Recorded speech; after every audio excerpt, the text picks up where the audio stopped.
ਸਤਿ ਸ਼੍ਰੀ ਅਕਾਲ ਜੀ। ਪੰਜਾਬੀ ਰੇਡੀਓ ਤੇ ਪੰਜਾਬੀ ਟੀਵੀ ਯੂਐਸਏ ਵੇਖ ਸੁਣ ਰਹੇ ਸਾਰੇ ਸਰੋਤਿਆਂ ਦਾ ਬਹੁਤ-ਬਹੁਤ ਸਵਾਗਤ ਹੈ ਇਸ ਸਮੇਂ ਦੇ ਵਿਸ਼ੇਸ਼ programme beyond the headlines with Mandeep Punia ਦੇ ਵਿੱਚ। ਹਰ ਰੋਜ਼ ਦੀ ਤਰ੍ਹਾਂ ਪ੍ਰੋਗਰਾਮ 'ਚ ਸਾਥ ਹੁੰਦਾ ਹੈ ਸੀਨੀਅਰ ਪੱਤਰਕਾਰ ਮਨਦੀਪ ਪੂਨੀਆ ਜੀ ਦਾ ਤੇ ਦੇਸ਼ ਭਰ ਦੇ ਵਿੱਚ ਸੁਰਖੀਆਂ ਬਣੀਆਂ ਰਹੀਆਂ ਖਬਰਾਂ ਦੇ ਉੱਪਰ ਚਾਨਣਾ ਪਾਈਦਾ। ਕਰਦੇ ਹਾਂ ਪੂਨੀਆ ਜੀ ਦਾ ਸਵਾਗਤ। ਬਹੁਤ-ਬਹੁਤ ਸਵਾਗਤ ਹੈ ਜੀ। ਸ਼ੁਕਰੀਆ। ਸਤਿ ਸ਼੍ਰੀ ਅਕਾਲ ਗੁਰਪ੍ਰੀਤ।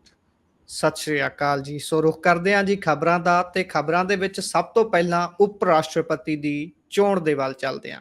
ਉਪ ਰਾਸ਼ਟਰਪਤੀ ਦੀ ਚੋਣ ਹੋਣੀ ਹੈ ਤੇ ਜਿੱਥੇ ਕੱਲ ਆਪਾਂ ਖਬਰ ਸਾਂਝੀ ਕੀਤੀ ਸੀ ਕਿ ਜਿਹੜੀ ਸੱਤਾਧਾਰੀ ਧਿਰ ਹੈ ਉਸਦੇ ਵੱਲੋਂ ਐਲਾਨ ਦਿੱਤਾ ਗਿਆ ਹੈ ਕਿ ਉਹਨਾਂ ਦਾ ਉਪ ਰਾਸ਼ਟਰਪਤੀ ਦਾ ਕੈਂਡੀਡੇਟ ਕੌਣ ਹੋਵੇਗਾ। ਸਟਰੋਂਗ ਕੈਂਡੀਡੇਟ ਵੀ ਤੁਸੀਂ ਦੱਸਿਆ ਸੀ ਕਿ ਉਹੀ ਨੇ। ਅੱਜ ਵਿਰੋਧੀ ਧਿਰ ਨੇ ਵੀ ਆਪਣਾ ਕਹਿ ਲਈਏ ਉਮੀਦਵਾਰ ਕੈਂਡੀਡੇਟ ਐਲਾਨ ਦਿੱਤਾ ਹੈ ਤੇ ਕੈਂਡੀਡੇਟ ਹੈਗੇ ਨੇ retired justice B Sudarshan ready. ਪਾਇਓ ਚਾਨਣਾ ਕੌਣ ਨੇ ਇਹ, ਪਿਛੋਕੜ ਇਹਨਾਂ ਦਾ ਕੀ ਹੈ। ਵੈਸੇ ਤਾਂ ਰਿਟਾਇਰਡ ਜਸਟਿਸ ਤੁਸੀਂ ਇਹ ਖਬਰ ਦੇ ਵਿੱਚ ਜੋ ਲਿਖਿਆ ਹੋਇਆ, ਪਰ ਬਾਕੀ ਇਹਨਾਂ ਦੀ ਬੈਕਗਰਾਊਂਡ ਦੇ ਬਾਰੇ ਪੋਲੀਟੀਕਲ ਵਾਲੇ ਪਾਸੇ ਕਿਵੇਂ ਹੈ ਉਹ ਜ਼ਰੂਰ ਦੱਸਿਓ जी। ਅੱਜ ਇੰਡੀਆ ਅਲਾਈਅੰਸ ਨੇ ਵੀ ਯਾਨੀ ਕਿ ਅਪੋਜੀਸ਼ਨ ਨੇ ਵੀ ਆਪਣਾ ਕੈਂਡੀਡੇਟ ਐਲਾਨ ਦਿੱਤਾ ਹੈ ਵਾਈਸ ਪ੍ਰੈਜ਼ੀਡੈਂਟ ਜੀ। ਵਾਸਤੇ ਤੇ ਰਿਟਾਇਰਡ ਸਾਬਕਾ ਸਾਬਕਾ ਜਸਟਿਸ ਨੇ ਸੁਪਰੀਮ ਕੋਰਟ ਦੇ ਜੱਜ ਰਹੇ ਨੇ ਬੀ ਸੁਦਰਸ਼ਨ ਰੈਡੀ। ਉਹਨਾਂ ਨੂੰ ਅੱਜ ਉਮੀਦਵਾਰ ਐਲਾਨਿਆ ਗਿਆ ਹੈਗਾ। ਉਹ ਪਹਿਲਾਂ ਗੁਹਾਟੀ ਹਾਈ ਕੋਰਟ ਦੇ ਚੀਫ ਜਸਟਿਸ ਰਹੇ ਨੇ, ਫਿਰ ਉਸ ਤੋਂ ਬਾਅਦ ਗੋਆ ਦੇ ਲੋਕਾਯੁਕਤ ਰਹਿ ਚੁੱਕੇ ਨੇ ਤੇ ਸੁਪਰੀਮ ਕੋਰਟ ਦੇ ਵੀ ਉਹ ਜੱਜ ਰਹੇ ਨੇ। ਸਾਲ 2007 ਚ ਉਹਨਾਂ ਨੂੰ ਨਿਯੁਕਤ ਕੀਤਾ ਗਿਆ ਸੀਗਾ। ਉਹ ਆਂਧਰ ਪ੍ਰਦੇਸ਼ ਦੇ ਰਹਿਣ ਵਾਲੇ ਨੇ ਤੇ ਇਹ ਤੁਸੀਂ ਦੇਖੋਗੇ ਤਾਂ ਦੋਵੇਂ ਕੈਂਡੀਡੇਟਸ ਦੀ ਖਾਸ ਗੱਲ ਇਹ ਹੈ ਕਿ ਦੋਵੇਂ ਸਾਊਥ ਇੰਡੀਆ ਤੋਂ ਨੇ। ਜਿਹੜੇ ਬੀ ਸੁਦਰਸ਼ਨ ਰੈਡੀ ਹੈਗੇ ਆ ਉਹ ਆਂਧਰ ਪ੍ਰਦੇਸ਼ ਤੋਂ ਨੇ ਤੇ ਬਾਕੀ ਜੇ ਆਪਾਂ ਸੀਪੀ ਰਾਧਾ ਕ੍ਰਿਸ਼ਨਨ ਦੀ ਗੱਲ ਕਰ ਲਈਏ ਤਾਂ ਉਹ ਤਾਮਿਲਨਾਡੂ ਤੋਂ ਨੇ। ਤਾਂ ਇਹ ਪਹਿਲਾਂ ਇਹ ਲੱਗ ਰਿਹਾ ਸੀਗਾ ਕਿ ਇਹ ਇਲੈਕਸ਼ਨ ਬਹੁਤ ਈਜ਼ੀ ਵੋਕ ਹੈ ਕਿਤੇ ਨਾ ਕਿਤੇ ਸੱਤਾਧਰ ਪਾਰਟੀ ਵਾਸਤੇ, ਕਿਉਂਕਿ ਉਹਨਾਂ ਦੋਵਾਂ ਦੇ ਹੀ ਜਿਹੜੇ ਐਮਪੀਜ਼ ਹੈਗੇ ਆ ਲੋਕ ਸਭਾ ਤੇ ਰਾਜ ਸਭਾ ਦੇ ਵਿੱਚ ਉਹ ਵੱਧ ਨੇ। ਪਰ ਹੁਣ ਇਹ ਕਿਹਾ ਜਾ ਰਿਹਾ ਹੈਗਾ ਕਿ ਆਂਧਰ ਪ੍ਰਦੇਸ਼ ਦੇ ਉਮੀਦਵਾਰ ਹੋਣ ਕਰਕੇ ਸ਼ਾਇਦ ਚੰਦਰਬਾਬੂ ਨਾਇਡੂ ਨੂੰ ਕੋਈ ਸਟੈਂਡ ਲੈਣਾ ਪਊ। ਜੇ ਬੀ ਸੁਦਰਸ਼ਨ ਰੈਡੀ ਦੀ ਜਿੱਤ ਆਂਧਰ ਪ੍ਰਦੇਸ਼ 'ਚ ਬਹੁਤ ਵਧੀਆ ਹੈਗੀ ਆ, ਜੇ ਉਹਨਾਂ ਦੇ ਉਲਟ ਸਟੈਂਡ ਲੈਂਦੇ ਨੇ ਚੰਦਰਬਾਬੂ ਨਾਇਡੂ ਤਾਂ ਸ਼ਾਇਦ ਉਹਨਾਂ ਨੂੰ ਉੱਥੇ ਨੁਕਸਾਨ ਹੋ ਸਕਦਾ ਗਾ। ਤਾਂ ਇਸ ਕਰਕੇ ਇਹ ਥੋੜਾ ਜਿਹਾ ਹੁਣ ਆਪਾਂ ਕਹਿ ਸਕਦੇ ਹਾਂ ਮੌਕੇ ਤੇ ਕਿ ਜਿਹੜਾ ਚੋਣ ਹੈ ਉਹ ਇੰਟਰਸਟਿੰਗ ਹੋ ਗਿਆ ਹੈਗਾ। ਸੀਪੀ ਰਾਧਾ ਕ੍ਰਿਸ਼ਨਨ ਬੇਸਿਕਲੀ ਜਿਹੜੇ ਐਨਡੀਏ ਦੇ ਉਮੀਦਵਾਰ ਨੇ ਉਹ ਬੀਜੇਪੀ 'ਚ ਸੀਗੇ। ਉਹ ਕੋਇੰਬਟੂਰ ਤੋਂ ਐਮਪੀ ਵੀ ਰਹੇ ਹੈਗੇ ਆ, ਬੀਜੇਪੀ ਦੇ ਤਾਮਿਲਨਾਡੂ ਦੇ ਸਟੇਟ ਪ੍ਰੈਜ਼ੀਡੈਂਟ ਵੀ ਸੀਗੇ। ਉਸ ਤੋਂ ਬਾਅਦ ਉਹਨਾਂ ਨੂੰ 1-2 ਬੋਰਡਾਂ ਦੇ ਚੇਅਰਮੈਨ ਵੀ ਲਾਇਆ ਗਿਆ ਸੀ। ਹਾਲਾਂਕਿ ਉਹਨਾਂ ਨੂੰ ਕੋਈ ਸਫਲਤਾ ਤਾਮਿਲਨਾਡੂ 'ਚ ਉਸ ਤੋਂ ਬਾਅਦ ਮਿਲੀ ਨਹੀਂ ਤੇ ਫਿਰ ਉਹਨਾਂ ਨੂੰ ਗਵਰਨਰ ਬਣਾ ਦਿੱਤਾ ਗਿਆ ਸੀਗਾ। ਹੁਣ ਉਹ ਮਹਾਰਾਸ਼ਟਰ ਦੇ ਗਵਰਨਰ ਨੇ। ਜਿਹੜੇ ਸੀਪੀ ਰਾਧਾ ਕ੍ਰਿਸ਼ਨਨ ਹੈਗੇ ਉਹ ਪੋਲੀਟੀਕਲ ਬੈਕਗ੍ਰਾਉਂਡ ਤੋਂ ਨੇ ਤੇ ਜਿਹੜੇ ਆਪਾਂ ਕਹਿ ਲਈਏ ਬੀ ਸੁਦਰਸ਼ਨ ਰੈਡੀ ਸਾਹਿਬ ਉਹ ਲਾ ਬੈਕਗ੍ਰਾਉਂਡ ਤੋਂ ਨੇ। ਉਹ ਲੋਕਾਯੁਕਤ ਰਹੇ ਨੇ, ਗੁਹਾਟੀ ਹਾਈ ਕੋਰਟ ਦੇ ਚੀਫ ਜਸਟਿਸ ਰਹੇ ਨੇ, ਸੁਪਰੀਮ ਕੋਰਟ ਦੇ ਜੱਜ ਰਹੇ ਨੇ ਸਾਲ 2007 ਚ। ਬਾਅਦ ਚ ਰਿਟਾਇਰ ਹੋ ਗਏ ਸੀਗੇ ਤੇ ਹੁਣ ਆਪਣੀ ਆਂਧਰਾ ਪ੍ਰਦੇਸ਼ 'ਚ ਆਪਣੇ ਕੰਮਕਾਜ ਕਰਦੇ ਸੀਗੇ ਤੇ ਉੱਥੇ ਵੀ ਉਹ ਇੱਕ ਸੋਸ਼ਲ ਰੈਪੂਟੇਸ਼ਨ ਸੀਗੀ ਕਿ ਚੰਗੇ ਕੰਮਾਂ ਵਾਸਤੇ ਉਹ ਹਮੇਸ਼ਾ ਹੀ ਆਵਾਜ਼ ਉੱਥੇ ਉਠਾਉਂਦੇ ਸੀ। ਇਸ ਕਰਕੇ ਚੰਦਰਬਾਬੂ ਨਾਇਡੂ ਨੂੰ ਵੀ ਥੋੜਾ ਔਖਾ ਹੋਊਗਾ। ਅੱਜ ਐਨਡੀਏ ਯਾਨੀ ਕਿ ਸੱਤਾਧਾਰੀ ਜਿਹੜਾ ਧਿਰ ਹੈ ਉਹਨੇ ਆਪਣੀ ਬੈਠਕ ਕੀਤੀ ਸੀ। ਉਹਦੇ 'ਚ ਉਹਨਾਂ ਨੇ ਜਿਹੜੇ ਉਪ ਰਾਸ਼ਟਰਪਤੀ ਦੇ ਕੈਂਡੀਡੇਟ ਹੈਗੇ ਸੀਪੀ ਰਾਧਾ ਕ੍ਰਿਸ਼ਨਨ ਉਹਨਾਂ ਨੂੰ ਅੱਜ ਸ਼ੋਲ ਵਗੈਰਾ ਉਡਾਇਆ ਤੇ ਉਹਨਾਂ ਨੂੰ ਸਨਮਾਨਿਤ ਕੀਤਾ। ਤੇ ਉਹਨਾਂ ਨੇ ਇਹ ਵੀ ਕਿਹਾ, ਨਰਿੰਦਰ ਮੋਦੀ ਨੇ ਵੀ ਕਿਹਾ ਕਿ ਰਾਧਾ ਕ੍ਰਿਸ਼ਨ ਸਰਲ ਅਤੇ ਸਹਿਜ ਵਿਅਕਤੀ ਹੈਗੇ ਆ ਤੇ ਉਹ ਰਾਜਨੀਤੀ 'ਚ ਵੱਧ ਖੇਲ ਨਹੀਂ ਕਰਨਗੇ। ਇਹ ਸਟੇਟਮੈਂਟ ਬਹੁਤ ਆਪਾਂ ਕਹਿ ਸਕਦੇ ਹਾਂ ਕਿ ਬਹੁਤ ਟੇਢੀ ਸਟੇਟਮੈਂਟ ਹੈ। ਉਹਨਾਂ ਨੇ ਨਰਿੰਦਰ ਮੋਦੀ ਅੱਜ ਕਹਿ ਰਿਹਾ ਹੈਗਾ ਆਪਣੇ ਉਪ ਰਾਸ਼ਟਰਪਤੀ ਕੈਂਡੀਡੇਟ ਨੂੰ ਅਨਾਉਂਸ ਕਰਦੇ ਹੋਇਆ ਕਿ ਇਹ ਰਾਜਨੀਤੀ ਜ਼ਿਆਦਾ ਖੇਡ ਨਹੀਂ ਕਰਨਗੇ। ਇਹਦਾ ਮਤਲਬ ਇਹ ਹੈ ਕਿ ਜਿਹੜੇ ਵਾਈਸ ਪ੍ਰੈਜ਼ੀਡੈਂਟ ਸੀਗੇ ਇਹਨਾਂ ਤੋਂ ਪਹਿਲਾਂ ਜਗਦੀਪ ਧਨਖੜ, ਉਹਨਾਂ ਨੇ ਜਿਹੜੀ ਸਟੇਟਮੈਂਟਾਂ ਦਿੱਤੀਆਂ ਉਹ ਇਹਨਾਂ ਨੂੰ ਚੁਭੀਆਂ, ਖਾਸ ਕਰਕੇ ਕਿਸਾਨਾਂ ਵਾਲੀ ਤੇ ਹੋਰ ਦੂਜੀ। ਤੇ ਇਸੇ ਕਰਕੇ ਉਹਨਾਂ ਨੂੰ ਅਸਤੀਫਾ ਦੇਣ ਵਾਸਤੇ ਮਜਬੂਰ ਕੀਤਾ ਗਿਆ। ਲੋਕ ਸਵਾਲ ਇਹ ਵੀ ਪੁੱਛ ਰਹੇ ਨੇ ਕਿ ਜਿਹੜੇ ਸਾਬਕਾ ਵਾਈਸ ਪ੍ਰੈਜ਼ੀਡੈਂਟ ਸੀਗੇ ਜਗਦੀਪ ਧਨਖੜ ਉਹ ਅੱਜ ਕੱਲ੍ਹ ਕਿੱਥੇ ਨੇ। ਉਹ ਆਫਟਰ ਉਹਨਾਂ ਦੇ ਇਸਤੀਫੇ ਤੋਂ ਬਾਅਦ 24 ਜੁਲਾਈ ਨੂੰ ਉਹਨਾਂ ਦਾ ਇਸਤੀਫਾ ਹੋਇਆ ਸੀਗਾ। ਅੱਜ ਆਪਾਂ ਗੱਲ ਕਰ ਰਹੇ ਹਾਂ 19 ਅਗਸਤ, ਤਕਰੀਬਨ 1 ਮਹੀਨਾ ਹੋਣ ਜਾ ਰਿਹਾ ਗਾ ਤੇ ਉਹ ਹਜੇ ਤੱਕ ਉਹਨਾਂ ਦੀ ਕੋਈ ਸਟੇਟਮੈਂਟ ਨਹੀਂ ਆਈ। ਉਹ ਗਾਇਬ ਹੀ ਨੇ, ਨਾ ਉਹਨਾਂ ਦੇ ਜਿਹੜੇ ਇਸਤੀਫੇ ਦੀ ਅਸਲ ਵਜ੍ਹਾ ਪਤਾ ਲੱਗ ਪਾਈ ਹੈ। ਜੀ, ਇਸ ਦੇ ਵਿੱਚ ਇਹ ਜ਼ਰੂਰ ਦੱਸਿਓ ਜਿੱਦਾਂ ਹੁਣ ਤਾਰੀਫਾਂ ਕਰ ਰਹੇ ਨੇ ਮੋਦੀ ਸਾਹਿਬ, ਕਿਤੇ ਪਹਿਲਾਂ ਹੀ ਤਾਂ ਲੀਕ ਨਹੀਂ ਖਿੱਚ ਰਿਹਾ ਵੀ ਭਾਈ ਆਹ ਤੁਹਾਡਾ ਦਾਇਰਾ ਹੈ, ਇਸੇ ਦੇ ਵਿੱਚ ਰਹਿਣਾ ਹੈ, ਜੇਕਰ ਇਸ ਤੋਂ ਬਾਹਰ ਜਾਓਗੇ ਤਾਂ ਤੁਹਾਡਾ ਵੀ ਧਨਖੜ ਸਾਹਿਬ ਵਾਲਾ ਹਾਲ ਹੀ ਹੋਊ। ਬਿਲਕੁਲ, ਉਹ ਤਾਂ ਦੇਖਿਆ ਹੀ ਆਪਾਂ ਕਿ ਹੂੰ ਅੱਜ ਉਹਨਾਂ ਨੇ ਜਿਸ ਹਿਸਾਬ ਨਾਲ ਆਪਣੀ ਗੱਲ ਰੱਖੀ ਉੱਥੇ, ਔਰ ਜਿਹੜੀ ਬੋਡੀ ਲੈਂਗੁਏਜ ਵੀ ਸੀਗੀ, ਸੀਪੀ ਰਾਧਾ ਕ੍ਰਿਸ਼ਨ ਨੇ ਵੀ ਆਪਣੀ ਬੋਡੀ ਲੈਂਗੁਏਜ ਏਦਾਂ ਦੀ ਰੱਖੀ ਕਿ ਹਾਂ ਬਸ ਇਹ ਮੇਰੇ ਤੇ ਕੋਈ ਆਸਾਨ ਕਰ ਰਹੇ ਨੇ। ਤੇ ਨਰਿੰਦਰ ਮੋਦੀ ਨੇ ਵੀ ਉੱਥੇ ਮੈਸੇਜ ਦਿੱਤਾ ਕਿ ਇਹ ਤਾਂ ਆਪਣੇ ਆਰਐਸਐਸ ਦੇ ਬੈਕਗ੍ਰਾਉਂਡ ਤੋਂ ਹੀ ਨੇ, ਯਾਨੀ ਕਿ ਉਹ ਇਸ ਵਾਰ ਆਰਐਸਐਸ ਦਾ ਬੰਦਾ ਲੈ ਕੇ ਆਏ ਨੇ। ਜਗਦੀਪ ਧਨਖੜ ਆਰਐਸਐਸ ਦੇ ਬੰਦੇ ਤਾਂ ਅਸੀਂ ਨਹੀਂ, ਉਸ ਤੋਂ ਪਹਿਲਾਂ ਤਾਂ ਉਹ ਜਨਤਾ ਦਲ ਚ ਹੁੰਦੇ ਸੀਗੇ, ਸੋਸ਼ਲਿਸਟ ਸੀਗੇ, ਤੇ ਜਨਤਾ ਦਲ ਤੋਂ ਉਹਨਾਂ ਨੇ ਪਾਸਾ ਪਲਟਿਆ ਸੀਗਾ। ਤੇ ਇਸ ਕਰਕੇ ਇਸ ਵਾਰ ਕੀ ਕੋਈ ਇਸ ਪ੍ਰੈਜ਼ੀਡੈਂਟ ਜਾਂ ਵਾਈਸ ਪ੍ਰੈਜ਼ੀਡੈਂਟ ਦੀ ਪੋਸਟ ਤੇ ਇਸ ਕਿਸਮ ਦਾ ਬੰਦਾ ਨਾ ਹੋਵੇ ਜਿਹੜੀ ਆਰਐਸਐਸ ਦੀ ਲਾਈਨ ਨੂੰ ਟੋ ਨਾ ਕਰੇ। ਇਸ ਕਰਕੇ ਇਹ ਲੱਭ ਕੇ ਇਸ ਵਾਰ ਆਰਐਸਐਸ ਦਾ ਬੰਦਾ ਲੈ ਕੇ ਆਏ ਨੇ। ਜੀ। ਸੋ ਜੇਕਰ ਆਪਾਂ ਇਸ ਤੋਂ ਅੱਗੇ ਚੱਲੀਏ ਤਾਂ ਮਹਾਰਾਸ਼ਟਰ ਚੁਣਾਵ ਦੀ ਗੱਲ ਕਰ ਲੈਂਦੇ ਹਾਂ। ਉੱਥੇ ਵੋਟਰਸ ਘੱਟ ਹੋਣ ਵਾਲਾ ਦਾਅਵਾ ਜਿਹੜਾ ਗਲਤ ਨਿਕਲਿਆ, CSDS ਡਾਇਰੈਕਟਰ ਨੇ ਪੋਸਟ ਡਿਲੀਟ ਕਰ ਦਿੱਤੀ ਹੈ ਤੇ ਮਾਫੀ ਮੰਗੀ ਹੈ। ਤੇ ਇਹ ਸਾਰਾ ਕੀ ਮਾਜਰਾ ਹੈ ਜੀ? ਕਾਂਗਰਸ ਨੇ ਇਹੀ ਡਾਟਾ ਚੱਕਿਆ ਸੀ? ਦੇਖੋ, CSDS ਦੇ ਜਿਹੜੇ ਡਾਇਰੈਕਟਰ ਨੇ ਸੰਜੇ ਕੁਮਾਰ, ਉਹਨਾਂ ਨੇ 17 ਤਰੀਕ ਨੂੰ ਇੱਕ ਟਵੀਟ ਕੀਤਾ ਸੀਗਾ। ਉਹਨਾਂ ਨੇ ਦੱਸਿਆ ਸੀਗਾ ਕਿ ਮਹਾਰਾਸ਼ਟਰ ਦੇਵਲਾਲੀ ਸੀਟ ਤੇ ਤਕਰੀਬਨ ਪੌਣੇ 2 ਲੱਖ ਵੋਟਰ, 1,67,000 ਵੋਟਰ ਜਿਹੜੇ ਸੀਗੇ ਉਹ ਘਟ ਗਏ ਸੀਗੇ, ਤੇ 36% ਉਹਨਾਂ ਨੇ ਡੇਟਾ ਦੱਸਿਆ ਸੀਗਾ। ਲੇਕਿਨ ਉਸ 'ਚ ਦਿੱਕਤ ਸੀਗੀ, ਬਾਅਦ 'ਚ ਉਹਨਾਂ ਨੇ ਮਾਫੀ ਮੰਗੀ ਅੱਜ ਡਿਲੀਟ ਕਰਕੇ, ਤੇ ਉਸੇ ਨੂੰ ਹੀ ਮਤਲਬ ਕਾਂਗਰਸ ਨੇ ਵੀ ਉਹਨੂੰ ਇਸ਼ੂ ਬਣਾ ਲਿਆ ਸੀਗਾ। ਤੇ ਹਾਲਾਂਕਿ ਉਹ ਜਿਹੜੀ ਰਾਹੁਲ ਗਾਂਧੀ ਨੇ ਪ੍ਰੈਸ ਕਾਨਫਰੰਸ ਕੀਤੀ ਸੀ ਉਹਦੇ 'ਚ ਉਹ ਕੋਈ ਡੇਟਾ ਨਹੀਂ ਸੀਗਾ। ਤੇ ਇਹ ਇਸ ਕਰਕੇ ਅੱਜ ਉਹਨਾਂ ਨੇ ਮਾਫੀ ਮੰਗੀ ਹੈ। ਹਾਲਾਂਕਿ ਰਿਸਰਚਰ ਨੇ, ਅਕੈਡਮਿਸ਼ੀਅਨ ਨੇ, ਮਾੜੀ ਮੋਟੀ ਇੱਕ ਅੱਧੀ ਗਲਤੀ ਤਾਂ ਹੋ ਹੀ ਜਾਂਦੀ ਹੈ, ਪਰ ਇਹਨੂੰ ਬੀਜੇਪੀ ਆਪਣਾ ਇਸ਼ੂ ਬਣਾ ਰਹੀ ਹੈ। ਬੀਜੇਪੀ ਕਹਿ ਰਹੀ ਹੈ ਕਿ ਜਿਹੜਾ ਯੋਗੇਂਦਰ ਯਾਦਵ ਹੈ ਇਹ CSDS 'ਚ ਹੀ ਕੰਮ ਕਰਦਾ ਹੁੰਦਾ ਸੀਗਾ, ਤੇ ਦੇਖੋ ਉਹਨਾਂ ਦਾ ਹੀ ਇਹ ਚੇਲਾ ਹੈਗਾ ਸੰਜੇ ਕੁਮਾਰ, ਤੇ ਹੁਣ ਲੋਕਾਂ ਨੂੰ ਭਰਮਾ ਰਿਹਾ ਹੈਗਾ ਗਲਤ ਡੇਟਾ ਦੇ ਕੇ। ਜੀ। ਸੋ ਜੇਕਰ ਆਪਾਂ ਇਸ ਤੋਂ ਅੱਗੇ ਚੱਲੀਏ ਤਾਂ ਉਧਰ ਮੁੱਖ ਚੋਣ ਅਧਿਕਾਰੀ ਨੇ ਜਿਹੜੇ ਆਪਣੇ ਦੇਸ਼ ਦੇ, ਗਿਆਨੇਸ਼ ਕੁਮਾਰ, ਉਹਨਾਂ ਦੇ ਖਿਲਾਫ ਮਹਾਦੋਸ਼ ਲੈ ਕੇ ਆਉਣ ਦੀ ਤਿਆਰੀ ਦੇ ਵਿੱਚ ਹੈ ਵਿਰੋਧੀ ਧਿਰ ਇੰਡੀਆ ਬਲਾਕ ਵਾਲੇ। ਇਹਨਾਂ ਨੇ ਖਾਸ ਤੌਰ ਤੇ ਇਸ ਤੇ ਮੰਥਨ ਵੀ ਕੀਤਾ ਹੈ, ਜਿਹੜੀ ਪ੍ਰੈਸ ਕਾਨਫਰੰਸ ਵੀ ਇਸ ਨੂੰ ਲੈ ਕੇ ਕੀਤੀ ਗਈ ਸੀ। ਤੇ ਇਹ ਜਿਹੜਾ ਮਹਾਦੋਸ਼ ਲਿਆਂਦਾ ਜਾਊਗਾ, ਇਸ ਦੇ ਵਿੱਚ ਕੀ ਲੱਗਦਾ? ਇਹ ਵੈਸੇ ਤਾਂ ਮਹਾਦੋਸ਼ ਕਹਿੰਦੇ ਵੀ ਅੱਜ ਤੱਕ ਕੋਈ ਸਿਰੇ ਨਹੀਂ ਚੜਿਆ, ਪਰ ਜਿਸ ਤਰੀਕੇ ਦੇ ਨਾਲ ਆਪਾਂ ਹੁਣ 2 ਲਗਾਤਾਰ ਬੈਕ ਟੂ ਬੈਕ ਇਹੋ ਜਿਹੇ ਇੰਸੀਡੈਂਟ ਦੇਖ ਰਹੇ ਹਾਂ, ਇੱਕ ਜਿਹੜੇ ਵਰਮਾ ਸਾਹਿਬ ਨੇ ਤੇ ਦੂਜਾ ਇਹ ਹੁਣ ਤਿਆਰੀ ਕਰ ਰਹੇ ਨੇ, ਕੀ ਲੱਗਦਾ ਜੀ ਇਹ ਮਹਾਦੋਸ਼ ਲੈ ਕੇ ਆਉਣਾ ਸੰਭਵ ਹੈ? ਲੈ ਕੇ ਆਉਣ ਤੋਂ ਬਾਅਦ ਸਿਰੇ ਚੜਨਾ ਕਿੰਨਾ ਸੰਭਵ ਹੈ ਜਾਂ ਔਖਾ ਹੈ, ਦੱਸਿਓ। ਹਾਂਜੀ, ਬੇਸਿਕਲੀ ਵੋਟ ਚੋਰੀ ਨੂੰ ਲੈ ਕੇ ਜਿਹੜਾ ਪੂਰੇ ਇਲਜ਼ਾਮ ਲਾਏ ਜਾ ਰਹੇ ਨੇ, ਖਾਸ ਕਰ ਇਲੈਕਸ਼ਨ ਕਮਿਸ਼ਨਰ ਤੇ, ਚੀਫ ਇਲੈਕਸ਼ਨ ਕਮਿਸ਼ਨਰ ਤੇ, ਗਿਆਨੇਸ਼ ਕੁਮਾਰ ਤੇ, ਤਾਂ ਇਹਨੂੰ ਲੈ ਕੇ ਅੱਜ ਇੰਡੀਆ ਬਲੋਕ ਨੇ ਆਪਣੀ ਪ੍ਰੈਸ ਕਾਨਫਰੰਸ ਕੀਤੀ ਸੀਗੀ ਕਨਸਟੀਟਿਊਸ਼ਨ ਕਲੱਬ 'ਚ। ਉਹਦੇ 'ਚ ਸਾਰੇ ਹੀ ਆਪਾਂ ਕਿ ਲੈ ਕੇ ਆਪੋਜੀਸ਼ਨ ਪਾਰਟੀਆਂ ਦੇ ਮੈਂਬਰ ਮੌਜੂਦ ਸਨ। ਉਹਦੇ 'ਚ ਗੌਰਵ ਗੋਗੋਈ ਨੇ ਇਹ ਗੱਲ ਕਹੀ ਹੈ ਕਿ ਅਸੀਂ ਮਹਾਭਿਯੋਗ ਲੈ ਕੇ ਆਵਾਂਗੇ, ਮਹਾਭਿਯੋਗ ਪ੍ਰਸਤਾਵ ਲਿਆਉਣ ਬਾਰੇ ਗੱਲ ਉਹਨਾਂ ਨੇ ਕਹੀ ਹੈ। ਤੇ ਜੇ ਮਹਾਭਿਯੋਗ ਉਦਾਂ ਮੈਨੂੰ ਲੱਗਦਾ ਗਾ ਕਿ ਸਪੀਕਰ ਸਾਹਿਬ ਜਿਹੜੇ ਓਮ ਬਿਰਲਾ ਹੈਗੇ ਆ, ਉਹ ਮਹਾਭਿਯੋਗ ਪ੍ਰਸਤਾਵ ਨੂੰ ਐਕਸੈਪਟ ਨਹੀਂ ਕਰਨਗੇ। ਤੇ ਜਿਹੜਾ ਤੁਸੀਂ ਦੂਜੇ ਜਸਟਿਸ ਵਰਮਾ ਵਾਲੀ ਕਹਿ ਰਹੇ ਹੋ, ਸ਼ਾਇਦ ਉਹਨਾਂ ਦਾ ਇਸ ਵਾਰ ਲੱਗ ਰਿਹਾ ਹੈਗਾ ਕਿ ਸਿਰੇ ਚੜ ਜਾਊਗਾ, ਤੇ ਪਹਿਲਾ ਮਹਾਭਿਯੋਗ ਹੋਊਗਾ, ਕਿਸੇ ਜੱਜ ਦੇ ਉਲਟ ਸਿਰੇ ਚੜੂਗਾ। ਤੇ ਦੇਖਦੇ ਹਾਂ ਕਿ ਇਹ ਜਿਹੜਾ ਗਿਆਨੇਸ਼ ਕੁਮਾਰ ਵਾਲਾ ਇਸ ਦੇ ਮਹਾਭਿਯੋਗ ਦਾ ਕੀ ਬਣਦਾ ਗਾ।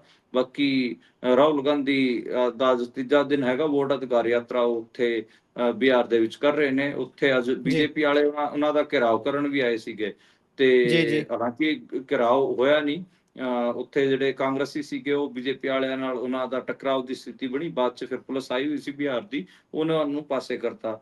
ਜਿਹੜੇ ਰਾਹੁਲ ਗਾਂਧੀ ਸੀਗੇ ਉਹ ਬੀਜੇਪੀ ਵਾਲਿਆਂ ਨੂੰ ਫਲਾਈਂਗ ਕਿੱਸਾਂ ਸਿੱਟ ਰਹੇ ਸੀ। ਉਹ ਮਤਲਬ ਉਹ ਉਹਨਾਂ ਦੇ ਉਲਟ ਮੁਰਦਾਬਾਦ ਦੇ ਨਾਰੇ ਲਾ ਰਹੇ ਸੀ, ਰਾਹੁਲ ਗਾਂਧੀ ਉਹਨਾਂ ਨੂੰ ਐ ਕਹੀ ਜਾ ਰਹੇ ਸੀ, ਫਲਾਈਂਗ ਕਿਸਿਸ ਦੇਈ ਜਾ ਰਹੇ ਸੀਗੇ।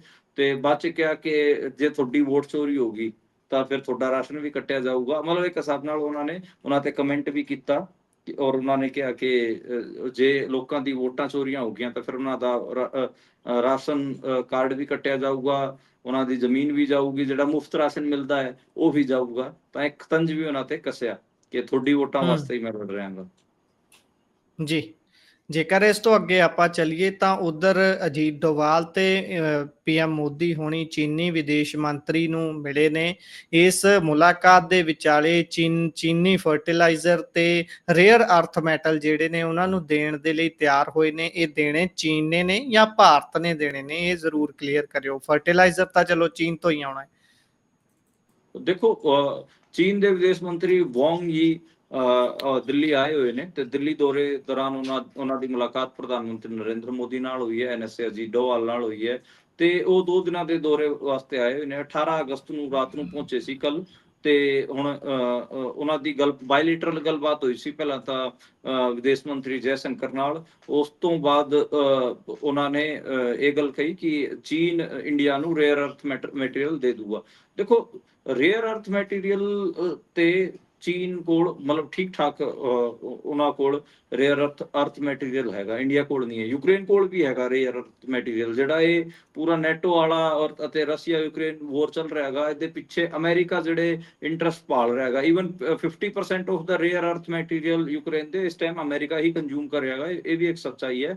ਇੰਡੀਆ ਕੋਲ ਜੀ ਰੇਅਰ ਅਰਥ ਮੈਟਲਸ ਹੈ ਨਹੀਂ ਤਾਂ ਉਹਨਾਂ ਹਾਲਾਂਕਿ ਚੀਨ ਨਾਲ ਪਹਿਲਾਂ ਡੀਲ ਹੁੰਦੀ ਰਹੀ, ਮਤਲਬ ਲੈਂਦੇ ਰਹੇ ਆਪਾਂ ਚੀਨ ਤੋਂ ਹੀ ਇੱਧਰ ਐਕਸਪੋਰਟ ਹੁੰਦਾ ਸੀਗਾ। ਪਰ ਚੱਕਰ ਇਹ ਪੈ ਗਿਆ ਸੀਗਾ ਕਿ ਜੁਲਾਈ ਮਹੀਨੇ 'ਚ ਚੀਨ ਨੇ ਰੋਕ ਲਾ ਦਿੱਤੀ ਸੀ। ਹੁਣ ਜਿਹੜੇ ਵਿਦੇਸ਼ ਮੰਤਰੀ ਹੈਗੇ ਚੀਨ ਦੇ ਵਾਂਗ ਯੀ, ਉਹਨਾਂ ਨੇ ਜੈਸ਼ੰਕਰ ਨੂੰ ਆਸ਼ਵਾਸਨ ਦਿੱਤਾ ਹੈ ਕਿ ਉਹ ਰੇਅਰ ਅਰਥ ਮੈਟੀਰੀਅਲ ਅਤੇ ਟਨਲ ਬੋਰਿੰਗ ਮਸ਼ੀਨ, ਇਹਨਾਂ ਦੀ ਜਿਹੜੀ ਫਰਟੀਲਾਈਜ਼ਰਸ, ਇਹਨਾਂ ਦੀ ਸਪਲਾਈ ਹੁਣ ਅੱਗੇ ਤੋਂ ਖੋਲ ਦੇਣਗੇ। ਤੇ ਤਕਰੀਬਨ ਮੰਨਿਆ ਜਾ ਰਿਹਾ ਹੈਗਾ ਕਿ ਇਹ ਜਿਹੜੀ ਨਵੀਂ ਟ੍ਰੇਡ ਡੀਲ ਹੋਈ ਹੈ ਚਾਈਨਾ ਨਾਲ, ਜਾਂ ਫਿਰ ਪੁਰਾਣੇ ਜਿਹੜੇ ਚੀਜ਼ਾਂ ਤੇ ਉਹਨਾਂ ਨੇ ਰੋਕ ਲਾ ਦਿੱਤੀ ਸੀ, ਇਹ ਇੰਡੀਆ ਵਾਸਤੇ ਚੰਗਾ ਹੈਗਾ ਤੇ ਨਹੀਂ ਤਾਂ ਇੰਡੀਆ 'ਚ ਸੰਕਟ ਖੜੇ ਹੋ ਜਾਣਾ ਸੀਗਾ। ਬਾਕੀ ਤਾਂ ਇਹੀ ਹੈ ਕਿ ਹਜੇ ਉਹਨਾਂ ਦੀ ਜਿਹੜੀ ਯਾਤਰਾ ਹੈਗੀ ਆ ਉਹਦਾ 1 ਦਿਨ ਬਾਕੀ ਹੈ। ਬਾਕੀ ਜਦੋਂ ਉਹਨਾਂ ਦੀ ਯਾਤਰਾ ਪੂਰੀ ਹੋ ਜਾਊਗੀ ਉਸ ਤੋਂ ਬਾਅਦ ਪਤਾ ਲੱਗੂਗਾ ਕਿ ਕਿਸ ਕਿਸਮ ਦੀ ਉਹਨਾਂ ਦੀ ਇਹ ਯਾਤਰਾ ਰਹੀ ਹੈ। ਬਾਕੀ ਚਾਈਨਾ ਤੋਂ ਸਮੇਰੀਅਮ, ਗੈਡਾਲੀਨੀਅਮ ਅਤੇ ਟਰਬੀਅਮ, ਡਿਸਪੋਰਸੀਅਮ ਅਤੇ ਲਿਊਟੇਸੀਅਮ, ਸਕੈਂਡੀਅਮ ਔਰ ਇਟਰੀਅਮ, ਇਹ ਜਿਹੜੇ 7 ਮੈਟੀਰੀਅਲ ਸੀਗੇ ਰੇਅਰ ਅਰਥ ਮੈਟੀਰੀਅਲ, ਇਹ ਆਪਾਂ ਲੈਂਦੇ ਹੁੰਦੇ ਸੀਗੇ ਤੇ ਦੱਸਿਆ ਜਾ ਰਿਹਾ ਹੈਗਾ ਕਿ ਇਹ ਜਿਹੜੇ ਸਾਰੇ ਰੇਅਰ ਅਰਥ ਮੈਟੀਰੀਅਲ ਹੈਗੇ ਆ, ਇਹ ਬਹੁਤ ਅੱਡ ਚੀਜ਼ਾਂ 'ਚ ਕੰਮ ਆਉਂਦੇ ਨੇ, ਜਿਵੇਂ missile guidance system, turbine, electric ਮੋਟਰਾਂ 'ਚ ਕੰਮ ਆਉਂਦੇ ਨੇ, ਪਰਮਾਣੂ ਰਿਐਕਟਰ ਦੇ ਕੈਟਲਿਸਟ ਦਾ ਕੰਮ ਕਰਦੇ ਨੇ, MRI, ਟੀਵੀ ਸਕਰੀਨ, ਫਲੋਰੋਸੈਂਟ ਲੈਂਪ, ਇਹਨਾਂ 'ਚ ਕੰਮ ਆਉਂਦੇ ਨੇ, ਟੀਵੀ ਮੋਨੀਟਰ, ਸਮਾਰਟਫੋਨ ਦੀ ਸਕਰੀਨ ਜਿਹੜੀ ਹੁੰਦੀ ਹੈ ਉਸ ਦਾ ਵੀ ਕੰਮ ਹੁੰਦਾਗਾ।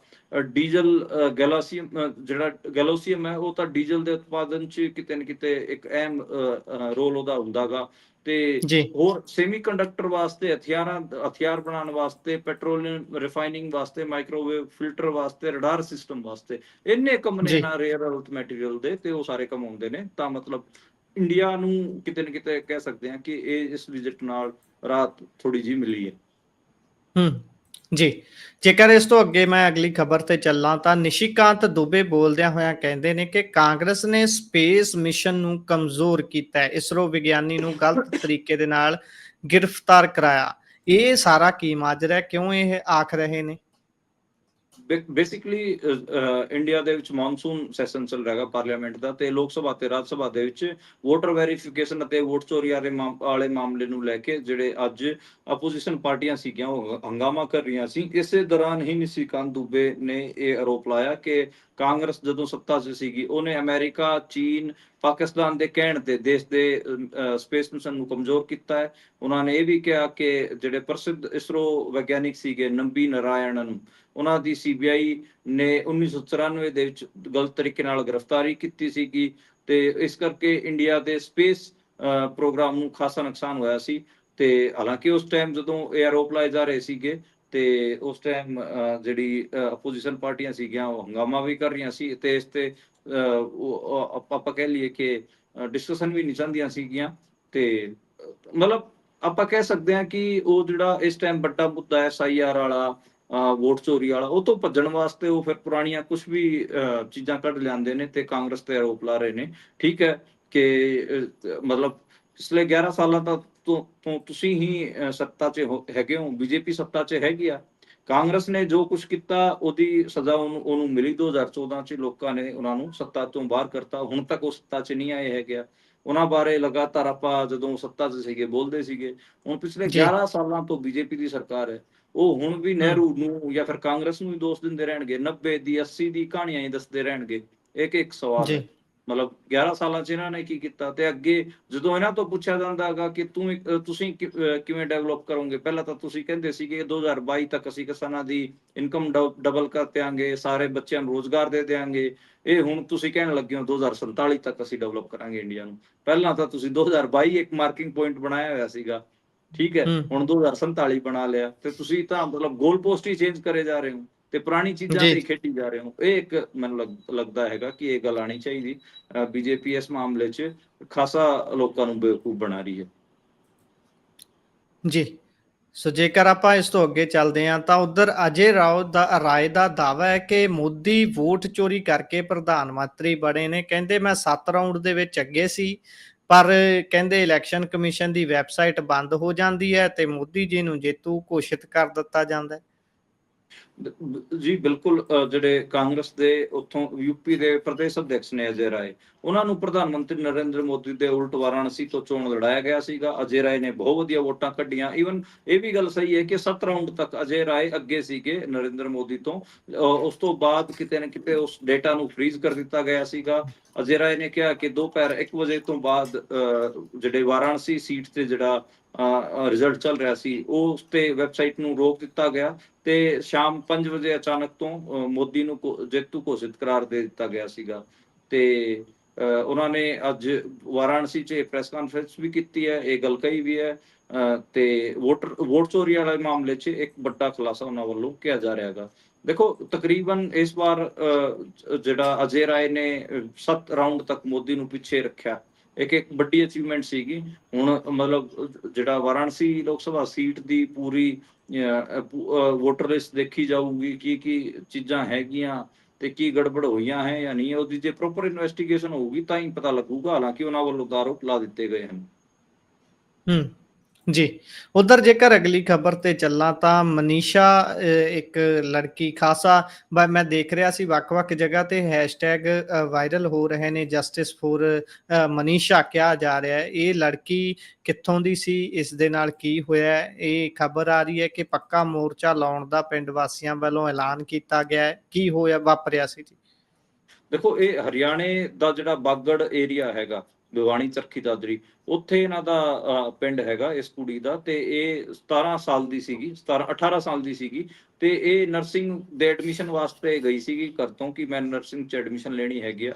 ਤੇ ਬਾਅਦ 'ਚ 11 ਅਗਸਤ ਨੂੰ ਗਈ ਸੀ ਤੇ ਇਹ ਘਰ ਵਾਪਸ ਪਰਤੀ ਨਹੀਂ। ਇਹਨਾਂ ਦੇ ਫਾਦਰ ਸਾਹਿਬ ਪੁਲਿਸ ਕੋਲ FIR ਲਿਖਾਉਣ ਜਾਂਦੇ ਹੈਗੇ ਆ ਤਾਂ ਫਿਰ ਪੁਲਿਸ, ਹਰਿਆਣਾ ਪੁਲਿਸ ਇਹਦੇ ਫਾਦਰ ਨੂੰ ਕਹਿੰਦੀ ਹੈ ਕਿ ਕੋਈ ਨਹੀਂ, 2-4 ਦਿਨਾਂ ਤੱਕ ਆ ਜਾਊਗੀ, ਕਿਤੇ ਭੱਜ ਕੇ ਗਈ ਹੋਊਗੀ, ਕਿਤੇ ਮੂੰਹ ਮਾਰ ਰਹੀ ਹੋਊਗੀ, ਆ ਜਾਊਗੀ, ਕੋਈ ਨਹੀਂ ਤੁਸੀਂ ਜਾਓ। ਤੇ ਉਹਨਾਂ ਦੀ ਰਿਪੋਰਟ ਨਹੀਂ ਲਿਖੀ ਗਈ ਸੀ। 13 ਅਗਸਤ ਨੂੰ ਇਸ ਕੁੜੀ ਦੀ ਜਿਹੜੀ ਡੈੱਡ ਬੋਡੀ ਹੈ ਉਹ ਮਿਲਦੀ ਹੈ ਖੇਤਾਂ 'ਚ ਤੇ ਨਹਿਰ ਕੰਢੇ। ਤੇ ਉੱਥੇ ਉਹ ਡੈੱਡ ਬੋਡੀ ਜਿਹੜੀ ਹੈਗੀ ਆ ਉਹ ਬਹੁਤ ਬੁਰੀ ਹਾਲਤ 'ਚ ਸੀਗੀ। ਡੈੱਡ ਬੋਡੀ ਸੜ ਰਹੀ ਸੀ, ਉਹਦੀਆਂ ਅੱਖਾਂ ਕੱਢੀਆਂ ਹੋਈਆਂ ਸੀ ਤੇ ਮੂੰਹ ਨੋਚਿਆ ਹੋਇਆ ਸੀ, ਮੂੰਹ ਤੇ ਤੇਜ਼ਾਬ ਦੇ ਵੀ ਚੀਜ਼ਾਂ ਸੀਗੀਆਂ। ਗਲਾ ਜਿਹੜਾ ਹੈਗਾ ਉਹ ਡੈੱਡ ਬੋਡੀ ਤੋਂ ਅੱਡੋ ਰੱਖਿਆ ਸੀਗਾ ਬੋਡੀ ਤੋਂ। ਤੇ ਜਿਹੜੇ ਆਪਾਂ ਕਹਿ ਲਈਏ ਕਿ ਜੋ ਪਿੰਜਰ ਹੁੰਦਾ ਗਾ ਉਹ ਵੀ ਨੋਚਿਆ ਹੋਇਆ ਸੀਗਾ। ਤੇ ਉਸ ਤੋਂ ਬਾਅਦ ਜਿਹੜੇ ਉਸ ਇਲਾਕੇ ਦੇ ਜਿਹੜੇ ਲੋਕ ਸੀਗੇ ਉਹਨਾਂ 'ਚ ਗੁੱਸਾ ਬਹੁਤ ਆਇਆ, ਕਿਉਂਕਿ ਜਦੋਂ ਇਹ ਗੱਲ ਨਿਕਲ ਕੇ ਸਾਹਮਣੇ ਆਈ ਕਿ ਪੁਲਿਸ ਨੇ FIR ਦਰਜ ਨਹੀਂ ਕੀਤੀ ਸੀ ਤੇ ਉਹਦੇ ਪਿਤਾ ਨੂੰ ਇਹ ਕਿਹਾ ਕਿ ਆ ਜਾਊਗੀ 2-4 ਦਿਨਾਂ 'ਚ, ਕੀ ਪਤਾ ਕਿਸ ਮੁੰਡੇ ਨਾਲ ਭੱਜ ਕੇ ਗਈ, ਸਾਨੂੰ ਕੀ ਪਤਾ, ਇਹ ਕਹਿ ਕੇ ਉਹਨੂੰ ਤੋਰਤਾ ਸੀਗਾ। ਤੇ ਫਿਰ ਉੱਥੇ ਪੱਕੇ ਮੋਰਚੇ ਲੱਗੇ, ਡਿਗਾਵਾ ਉੱਥੇ ਥਾਂ ਪੈਂਦੀ ਹੈ, ਉੱਥੇ ਪੱਕਾ ਮੋਰਚਾ ਲੱਗਿਆ ਹੋਇਆ ਸੀਗਾ। ਤੇ ਪਹਿਲਾਂ ਪੁਲਿਸ ਕੁਛ ਕਹਿੰਦੀ ਰਹੀ ਕਿ ਅਸੀਂ ਆਰੋਪੀ ਨੂੰ ਫੜ ਲਿਆ ਹੈਗਾ, ਇਨਵੈਸਟੀਗੇਸ਼ਨ ਜਾਰੀ ਹੈ। ਤੇ ਉੱਥੇ ਜੀ ਜਦੋਂ ਬਾਹਰ ਰੌਲਾ ਪੈ ਗਿਆ ਤਾਂ ਫਿਰ ਐਸਪੀ ਵੀ ਬਦਲ ਦਿੱਤਾ ਗਿਆ ਭਿਵਾਣੀ ਡਿਸਟ੍ਰਿਕਟ ਦਾ। ਤੇ ਜਿਹੜੇ ਜੀ ਉੱਥੋਂ ਦੇ SHO ਵਗੈਰਾ ਸੀਗੇ ਉਹਨਾਂ ਨੂੰ ਸਸਪੈਂਡ ਕਰ ਦਿੱਤਾ ਗਿਆ। ਹੁਣ ਨਵਾਂ ਹੂੰ SP ਆਇਆ, ਨਵੇਂ SP ਨੇ ਆ ਕੇ ਜਿਹੜੀ ਇਨਵੈਸਟੀਗੇਸ਼ਨ ਕੀਤੀ ਉਹਦੇ 'ਚ ਉਹਨਾਂ ਨੇ ਕਿਹਾ ਕਿ ਸਾਨੂੰ ਕੁੜੀ ਦੇ ਬੈਗ 'ਚ ਇੱਕ ਸੁਸਾਈਡ ਨੋਟ ਮਿਲਿਆ ਹੈਗਾ ਤਾਂ ਕੁੜੀ ਨੇ ਤਾਂ ਆਤਮ ਹੱਤਿਆ ਕੀਤੀ ਹੈ, ਇਹ ਕੋਈ ਹੂੰ ਮਰਡਰ ਨਹੀਂ ਹੈ। ਜੀ ਮਤਲਬ ਫਿਰ ਉਹਦੇ 'ਚ ਤਾਂ ਇਹ ਗੱਲ ਨਿਕਲ ਕੇ ਸਾਹਮਣੇ ਆਈ। 6-7 ਦਿਨ ਹੋ ਗਏ ਸੀਗੇ 13 ਤਰੀਕ ਜੀ ਤੋਂ ਜਾਂ ਚੱਲ ਰਹੀਆਂ 6 ਦਿਨਾਂ ਤੱਕ ਤੁਹਾਨੂੰ ਉਹ ਸੁਸਾਈਡ ਨੋਟ ਕਿਉਂ ਨਹੀਂ ਮਿਲਿਆ, ਜਦਕਿ ਬੈਗ ਤਾਂ ਤੁਸੀਂ ਪਹਿਲਾਂ ਹੀ ਰਿਕਵਰ ਕਰ ਲਿਆ ਸੀਗਾ। ਤੇ ਇਸ ਜੀ ਕਰਕੇ ਜਿਹੜੇ ਲੋਕ ਹੈਗੇ ਆ ਔਰ ਉਸ ਕੁੜੀ ਦਾ ਪਰਿਵਾਰ ਹੈ, ਉਹ ਯਕੀਨ ਨਹੀਂ ਮੰਨ ਰਿਹਾ ਪੁਲਿਸ ਦੀ ਥਿਊਰੀ ਤੇ ਕਿ ਉਹਨੇ ਸੁਸਾਈਡ ਕੀਤਾ ਹੈਗਾ। ਤੇ ਹੁਣ ਲਗਾਤਾਰ ਜਿਹੜਾ ਉਹ ਪਰਿਵਾਰ ਹੈ, ਉਹ ਪਿੰਡ ਵਾਸੀਆਂ ਨੇ, ਹਾਲਾਂਕਿ ਪ੍ਰਸ਼ਾਸਨ ਨੇ ਦਬਾਅ ਪਾ ਕੇ ਕੁੜੀ ਦੇ ਅੰਤਮ ਸੰਸਕਾਰ ਵਾਸਤੇ ਅੱਜ ਉਹਦੇ ਮਾਪਿਆਂ ਨੂੰ ਮਨਾ ਲਿਆ ਸੀ, ਪਰ ਪਿੰਡ ਵਾਸੀਆਂ ਦੇ ਕੰਟੈਕਟ 'ਚ ਆਉਣ ਤੋਂ ਬਾਅਦ ਉਹਦੇ ਫਾਦਰ ਮਦਰ ਪਿੰਡ ਵਾਲਿਆਂ ਨਾਲ ਖੜੇ ਹੋ ਗਏ ਹੈਗੇ ਆ, ਤੇ ਪਿੰਡ ਵਾਲਿਆਂ ਨੇ ਅੱਜ ਪੂਰੇ ਪਿੰਡ ਨੂੰ ਜਾਮ ਕਰਤਾ ਸੀਗਾ ਤੇ ਉੱਥੇ ਮੋਰਚਾ ਲੱਗਿਆ ਹੋਇਆ ਹੈ। ਹਜੇ ਤੱਕ ਕੁੜੀ ਦੀ ਡੈੱਡ ਬੋਡੀ ਮਤਲਬ ਉਸਦਾ ਅੰਤਮ ਸੰਸਕਾਰ ਨਹੀਂ ਕੀਤਾ ਗਿਆ ਹੈਗਾ। ਉਹਦੇ ਵਾਸਤੇ ਪੂਰੇ ਹਰਿਆਣੇ 'ਚ ਇੱਕ ਸੈਂਟੀਮੈਂਟ ਜਾਗਿਆ ਹੋਇਆ ਹੈਗਾ। ਤੇ ਪੁਲਿਸ ਦੀ ਜਿਹੜੀ ਹਮ, ਮਾਨਸਿਕਤਾ, ਉਹਦੇ ਤੇ ਬਹੁਤ ਗੰਭੀਰ ਸਵਾਲ ਖੜੇ ਹੋ ਰਹੇ ਨੇ। ਜਦ ਵੀ ਕੋਈ ਵੀ ਆਪਣੀ ਕੁੜੀ ਦੀ ਆਪਾਂ ਕਹਿ ਲਈਏ ਕਿ ਰਿਪੋਰਟ ਲਿਖਾਉਣ ਜਾਂਦਾ ਹੁੰਦਾ ਹੈ, ਤੇ ਜ਼ਿਆਦਾਤਰ ਪੁਲਿਸ ਵਾਲੇ ਇਹ ਕਹਿੰਦੇ ਹੁੰਦੇ ਆ ਕੀ ਪਤਾ ਕਿ ਕਿਹੜੇ ਮੁੰਡੇ ਨਾਲ ਭੱਜ ਗਈ ਹੈਗੀ ਆ, ਉਹਦੇ ਫੋਨ ਦਿਓ, ਅਸੀਂ ਕਿਸੇ ਮੁੰਡੇ ਨਾਲ ਉਹ ਆਸਕੀ ਚ ਤਾਂ ਨਹੀਂ ਸੀ। ਇਸ ਕਿਸਮ ਦੇ ਸਵਾਲ ਹੁੰਦੇ ਹੈਗੇ ਆ। ਤੇ ਇਸ ਕਰਕੇ ਜਿਹੜੀ ਜੀ ਪੈਟਰਾਰਕਲ ਸੋਚ ਹੈ ਪੁਲਿਸ ਦੀ, ਉਹਦੇ ਤੇ ਵੀ ਲੋਕਾਂ ਨੂੰ ਬਹੁਤ ਜ਼ਿਆਦਾ ਗੁੱਸਾ ਚੜਿਆ ਹੋਇਆ ਹੈਗਾ।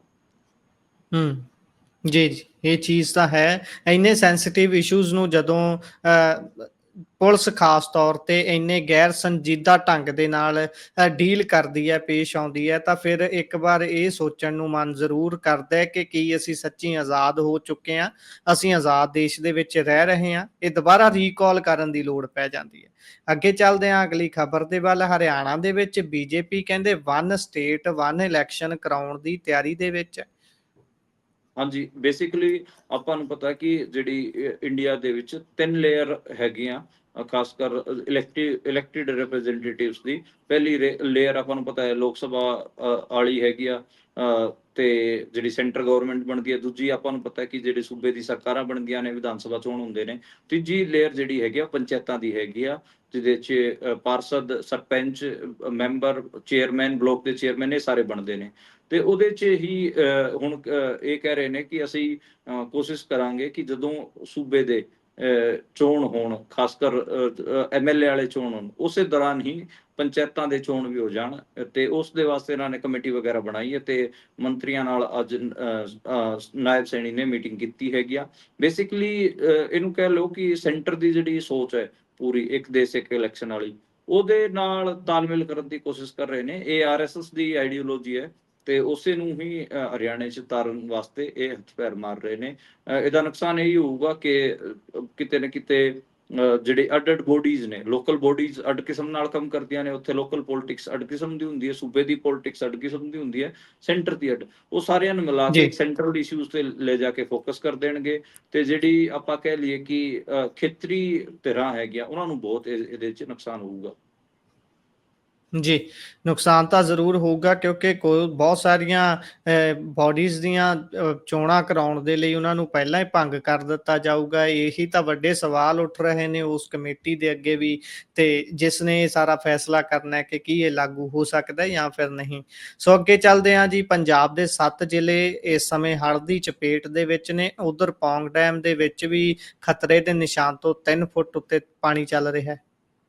ਹਾਂਜੀ, ਪੌਂਗ ਡੈਮ ਤੋਂ ਲਗਾਤਾਰ ਪਾਣੀ ਛੱਡਿਆ ਵੀ ਜਾ ਰਿਹਾ ਹੈਗਾ, ਤੇ ਜਿਹੜਾ ਖਤਰੇ ਦਾ ਨਿਸ਼ਾਨ ਹੈਗਾ ਉਹ 1380 ਫਿਟ ਹੈ, ਤੇ ਜੀ 1383 ਫਿਟ ਜਿਹੜਾ ਪਾਣੀ ਹੈ ਇਸ ਟਾਈਮ ਪੌਂਗ ਡੈਮ 'ਚ ਹੈਗਾ।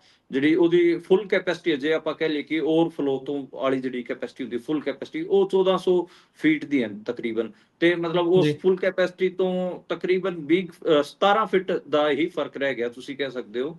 ਤੇ 1,30,000 ਕਿਊਸਿਕ ਪਾਣੀ ਛੱਡਿਆ ਵੀ ਗਿਆ ਹੈਗਾ, ਜਿਹਦੇ ਕਰਕੇ ਬਿਆਸ ਨਦੀ 'ਚ ਉਫਾਨ ਹੈਗਾ, ਜਲ ਸਤਰ ਵਧਿਆ ਹੋਇਆ ਹੈਗਾ। ਪਠਾਨਕੋਟ, ਗੁਰਦਾਸਪੁਰ, ਕਪੂਰਥਲਾ, ਅੰਮ੍ਰਿਤਸਰ, ਤਰਨਤਾਰਨ ਵਰਗੇ ਜਿਹੜੇ ਜ਼ਿਲ੍ਹੇ ਨੇ, ਉੱਥੇ ਹੜ੍ਹ ਆਪਾਂ ਨੂੰ ਦੇਖਣ ਨੂੰ ਮਿਲ ਰਿਹਾ ਹੈਗਾ। ਕਈ ਸਾਰੇ ਪਿੰਡਾਂ 'ਚ, ਕਪੂਰਥਲਾ ਦੇ ਸੁਲਤਾਨਪੁਰ ਲੋਧੀ, ਤਰਨਤਾਰਨ 'ਚ ਤਾਂ ਆਪਾਂ ਦੇਖ ਹੀ ਰਹੇ ਹਾਂ ਕਿ ਕਿੰਨੇ ਪਿੰਡ ਪ੍ਰਭਾਵਿਤ ਹਨ। ਦੇਖੋ, ਜਿਹੜਾ ਹਰੀਕੇਡ ਹੈ ਉੱਥੋਂ ਵੀ ਪਾਣੀ ਛੱਡਿਆ ਜਾ ਰਿਹਾ ਹੈਗਾ। ਫਾਜ਼ਿਲਕਾ ਜ਼ਿਲ੍ਹੇ ਤੱਕ ਉਹਦਾ ਅਸਰ ਆਪਾਂ ਲਗਾਤਾਰ ਦੇਖ ਰਹੇ ਹਾਂ। ਸਤਲੁਜ 'ਚ ਵੀ ਪਾਣੀ ਵੱਧ ਰਿਹਾ ਹੈਗਾ। ਭਾਖੜਾ ਦਾ ਵੀ ਜਿਹੜਾ ਵਾਟਰ ਲੈਵਲ ਹੈ ਉਹ ਲਗਾਤਾਰ ਵੱਧ ਰਿਹਾ ਹੈਗਾ, ਤੇ ਖਤਰਾ ਦਾ ਨਿਸ਼ਾਨ ਸਿਰਫ ਔਰ ਸਿਰਫ 15 ਫਿਟ ਦੂਰ ਰਹਿ ਗਿਆ ਹੈਗਾ ਭਾਖੜਾ ਦੇ ਵਿੱਚ ਵੀ। ਤੇ ਇਸ ਕਰਕੇ ਅੱਜ ਰੋਪੜ ਦੇ ਵਿੱਚ ਵੀ ਇਹ ਕਿਹਾ ਗਿਆ ਸੀਗਾ ਕਿ ਪਾਣੀ ਛੱਡਿਆ ਜਾਊਗਾ। ਹਾਲਾਂਕਿ ਪ੍ਰਸ਼ਾਸਨ ਕਹਿ ਰਿਹਾ ਹੈਗਾ ਕਿ ਅਸੀਂ 45,000 ਕਿਊਸਿਕ ਪਾਣੀ ਛੱਡਾਂਗੇ, ਘਬਰਾਉਣ ਦੀ ਲੋੜ ਨਹੀਂ ਹੈ। ਲੇਕਿਨ ਜਿਹੜਾ ਫਾਜ਼ਿਲਕਾ ਵਾਲਾ ਜਿਹੜਾ ਇਲਾਕਾ ਉੱਥੇ ਵੀ ਹੜ੍ਹ ਚੱਲ ਹੀ ਰਹੇ ਨੇ।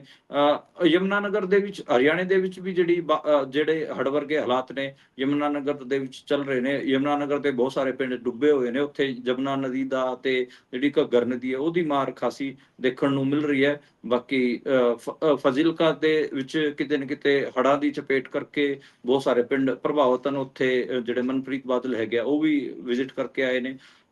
ਪੰਜਾਬ ਕੋਲ ਤਕਰੀਬਨ 7,000 ਕਰੋੜ ਦਾ ਡਿਜ਼ਾਸਟਰ ਫੰਡ ਹੈਗਾ। ਦੇਖਦੇ ਹਾਂ ਕਿ ਜੀ ਕਿਵੇਂ ਵਰਤਦਾ ਹੈਗਾ ਪੰਜਾਬ ਸਟੇਟ ਤੇ ਕੀ ਇਹਦਾ ਅਸਰ ਪੈਂਦਾ ਗਾ। ਬਾਕੀ ਅੱਜ ਚੰਡੀਗੜ੍ਹ ਦੇ ਵਿੱਚ ਵੀ ਬਹੁਤ ਜ਼ਿਆਦਾ ਤੇਜ਼ ਮੀਂਹ ਪਿਆ ਸੀਗਾ। ਹਾਈ ਕੋਰਟ ਦੀ ਪਾਰਕਿੰਗ 'ਚ ਗੱਡੀਆਂ ਡੁੱਬ ਗਈਆਂ ਸੀਗੀਆਂ ਤੇ ਬਹੁਤ ਸਾਰੀਆਂ ਥਾਵਾਂ ਤੇ ਜਿਹੜੇ ਹੈਗੇ ਆ ਹੜ੍ਹ ਵਰਗੇ ਹਾਲਾਤ ਹੋ ਗਏ ਸੀਗੇ। ਸੁਖਨਾ ਲੇਕ ਦੇ ਵੀ ਫਲੱਡ ਗੇਟ ਜਿਹੜੇ ਹੈਗੇ ਆ ਉਹ ਅੱਜ ਖੋਲੇ ਗਏ ਨੇ ਤੇ ਹਾਲਾਤ ਹੂੰ ਮਤਲਬ ਆਉਣ ਵਾਲੇ ਦਿਨਾਂ 'ਚ ਖਾਸੇ ਔਖੇ ਰਹਿਣਗੇ ਪੰਜਾਬ 'ਚ। ਜੀ, ਹਾਲਾਤ ਹੁਣ ਵੀ ਬਹੁਤ ਗੰਭੀਰ ਬਣੇ ਹੋਏ ਨੇ। ਵੱਖ-ਵੱਖ ਥਾਵਾਂ ਤੋਂ ਲਗਾਤਾਰ ਉਹ ਵੀਡੀਓ ਸਾਹਮਣੇ ਆ ਰਹੀਆਂ ਨੇ ਜਿਸ ਦੇ ਵਿੱਚ ਲੋਕ ਬਿਲਕ ਰਹੇ ਨੇ ਕਿਉਂਕਿ ਸਹੂਲਤ ਕੋਈ ਪਹੁੰਚ ਨਹੀਂ ਰਹੀ। ਲੋਕ ਬਿਲਕ ਰਹੇ ਨੇ, ਇਹ ਮੰਗ ਕਰ ਰਹੇ ਨੇ ਘੱਟੋ ਘੱਟ ਸਾਨੂੰ ਇੱਥੋਂ ਕੱਢਣਾ ਨਹੀਂ ਹੈ ਤਾਂ ਇੱਥੇ ਤੱਕ ਉਹ ਸਹੂਲਤਾਂ ਤਾਂ ਪਹੁੰਚਣ ਜਿਹੜੀਆਂ ਕਿ ਜ਼ਰੂਰੀ ਨੇ ਇੱਥੇ ਜ਼ਿੰਦਗੀ ਬਿਤਾਉਣ ਦੇ ਲਈ। ਖਾਣਾ ਹੋ ਗਿਆ, ਪਾਣੀ ਹੋ ਗਿਆ, ਫਿਰ ਪਾਣੀ ਦੇ ਵਿੱਚ ਰਹਿਣ ਕਰਕੇ ਬਹੁਤ ਸਾਰੀਆਂ ਇਨਫੈਕਸ਼ਨਸ ਹੁੰਦੀਆਂ ਨੇ। ਉਹ ਉਸ ਕਰਕੇ ਬਹੁਤ ਲੋਕ ਦੁਖੀ ਨੇ ਕਿਉਂਕਿ ਰਾਹਤ ਕੈਂਪ ਤਾਂ ਕੀ ਲਾਉਣੇ ਸੀ, ਮੈਡੀਕਲ ਕੈਂਪ ਵੀ ਨਜ਼ਰ ਨਹੀਂ ਆ ਰਹੇ ਕਿਤੇ ਲੱਗੇ ਹੋਏ। ਇਸੇ ਦੇ ਨਾਲ ਅਲਵਿਦਾ ਚਾਹਾਂਗੇ, ਪ੍ਰੋਗਰਾਮ ਦਾ ਸਮਾਂ ਇੱਥੇ ਸਮਾਪਤ ਹੁੰਦਾ ਹੈ। ਤੁਸੀਂ ਜੁੜੇ ਜਾਣਕਾਰੀਆਂ ਸਾਂਝੀਆਂ ਕੀਤੀਆਂ, ਬਹੁਤ ਬਹੁਤ ਧੰਨਵਾਦ ਜੀ। ਜੀ ਸ਼ੁਕਰੀਆ, ਧੰਨਵਾਦ ਗੁਰਪ੍ਰੀਤ।